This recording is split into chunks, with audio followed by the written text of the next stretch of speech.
ఈ రోజు అసలు మా అమ్మ ఏం చేస్తుందో నాకేం అర్థం కావట్లేదు. హలో! సో అమ్మ అయితే చిన్న ముగ్గు పెట్టమంది. సో పెట్టేసాం అనమాట. వర్షం పడుతుంది. మళ్ళీ ముగ్గు పోతే మళ్ళీ ఫీల్ అవుతాం. సో ఈవినింగ్ అయితే అమ్మ మొత్తం పీట అంతా ముగ్గులు అయిపోయి పెట్టేసింది. ఏం చేస్తుందో ఏం అర్థం కాలేదు.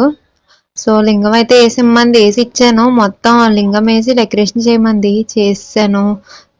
తర్వాత పూజ అయితే స్టార్ట్ చేస్తున్నాం అన్నారు. ఏం పూజ అర్థం కాలేదు. అడిగితే అప్పుడు నోముల పూజ అని చెప్పింది అనమాట. ఓ నోముల పూజ అని చెప్పేసి అమ్మ వాళ్ళు చేస్తుంటే మేము పక్క నుండి చూసామన్నమాట.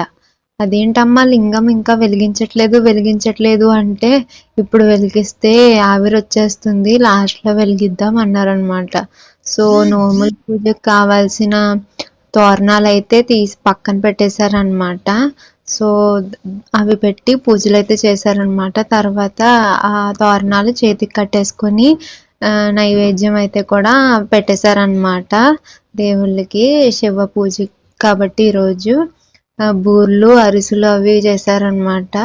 సో చేసేసి తాంబూలం కూడా ఇచ్చేసారనమాట స్వామివారికి అమ్మవారికిని. తర్వాత ధూపం కూడా సాంబ్రాణి ధూపం ఇస్తారు. లాస్ట్లో చెప్పాను కదండి లింగం అయితే వెలిగిస్తున్నారని చెప్పేసి. చక్కగా లింగం అయితే ఎంతో బాగుందండి. లింగం వెలుగుతుంటే శివయ్య నిజంగానే ఉన్నారు మా ఇంట్లోనే ఉన్నారు అనిపించింది అనమాట. సో లాస్ట్లో హారతి ఇచ్చేసాము లింగం వెలిగించేసిన తర్వాత.